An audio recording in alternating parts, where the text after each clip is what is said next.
సంబంధించి అధికారులందరం కూడా దీని మీద మొత్తం కూడా ఉన్నటువంటి కార్యక్రమం దివ్య విమాన గోపురం 55 ఫీట్లు భారతదేశంలో కూడా ఇంత పెద్దయినటువంటి గోపురానికి స్వర్ణ తాపడంతో ఉన్నటువంటి గోపురం చరిత్రలోనే ఇది. దీనికి రేపొద్దున ఆవిష్కరణ, కుంభాభిషేకం పవిత్రమైనటువంటి గురువర్యులు వానమామలై పీఠాధిపతి గారి ఆధ్వర్యంలో, వేద పండితుల ఆధ్వర్యంలో అంగరంగ వైభవంగా గౌరవ ముఖ్యమంత్రి గారి యొక్క కరకమలం చేత వారి సమక్షంలో ఇది కుంభాభిషేకం జరగనున్నది. దీనికి అశేషంగా భక్తులు రానున్నారు. 10,000 నుంచి 15,000 మంది భక్తులు కూడా దీనికి రానున్నారు. అదేవిధంగా గౌరవ మంత్రివర్యులు, అదేవిధంగా మొత్తం కూడా ఎమ్మెల్యేలు, ఎమ్మెల్సీస్ ఇంకెవరైతే ఉన్నారో ప్రజాప్రతినిధులందరూ కూడా రానున్నారు. దీనికి సంబంధించి పూర్తి స్థాయి ఏర్పాట్లు చేయడం జరిగింది. ఈ భక్తులకు కావాల్సినటువంటి కనీసమైనటువంటి డ్రింకింగ్ వాటర్ కావచ్చు, లేకపోతే ఇతరత్ర వారికి ఎండాకాలం లాగానే ఉంది, టెంపరేచర్స్ ఎక్కువ ఉన్నాయి కాబట్టి వాళ్ళ పాదాలు కాలకుండా మొత్తం కూడా వైట్ పెయింట్ వేయటం, ఇవన్నీ కూడా ఏర్పాటు చేయడం జరిగింది. అదేవిధంగా భక్తులందరూ కూడా వీక్షించేటట్టుగా లైవ్ కూడా టెలికాస్ట్ చేయడానికి లైవ్ జరుగుతుంది. కాబట్టి ఎవరైనా సరే ఈ యొక్క వీక్షించలేనటువంటి భక్తులు అవుతుంటే ఇంట్లో కూర్చొని కూడా లైవ్ ఏ ఛానల్లో అయినా సరే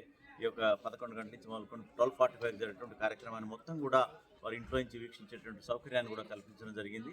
అదేవిధంగా భక్తులు ఎవరైతే దర్శనానికి వస్తున్నారో వాళ్ళకి కింది నుంచి ఉచితంగా బస్సులు ఏ విధంగా ఉన్నాయో అదేవిధంగా నడుస్తాయి. అదేవిధంగా ఇక్కడ ఉన్నటువంటి వాహన రద్దీని తగ్గించడం కోసంగా ఒక 10 బస్సుల్ని ఈఓ గారు హైర్కి తీసుకొని అది కింద తీసుకొని ఇక్కడికి వాళ్ళని అక్కడ వెహికల్స్ పెట్టేసి వాళ్ళని పైకి తీసుకొచ్చేటువంటి కార్యక్రమం కూడా జరుగుతుంది. అందరూ కూడా సమయం పాటించి దీన్ని పెద్ద ఎత్తున విజయవంతం చేయవలసిందిగా స్వామివారి యొక్క కటాక్ష వీక్షణాలు అందరూ కూడా పొందవలసిందిగా కోరుకుంటూ సిపి గారు కూడా రావడం జరిగింది. సుధీర్ బాబు గారు వచ్చేసి మొత్తం ఎస్పీ గారు ఇతరత్ర సీఎం సెక్యూరిటీ అందరు కలిసి ఒక రివ్యూ తీసుకొని బందోబస్తు అరేంజ్మెంట్స్ గురించి పూర్తి స్థాయిలో సమీక్ష చేసి మా అందరికి కూడా దిశానిర్దేశం చేశారు. అంతేకాకుండా దీంట్లో సామాన్య భక్తులు కూడా ఎటువంటి ఇబ్బంది కలగకుండా ప్రిన్సిపల్ సెక్రటరీ శైలజారామయ్య మేడం మరియు కమిషన్ ఎండోమెంట్ శ్రీధర్ గారు, అదేవిధంగా ఈఓ భాస్కర్రావు గారు మొత్తం కూడా అన్ని చర్యలు చేపట్టారు. కాబట్టి రేపు కార్యక్రమం సజావుగా చాలా వైభవపేతంగా రంగరంగ వైభవంగా జరుగుతుందని తెలియజేస్తుంది.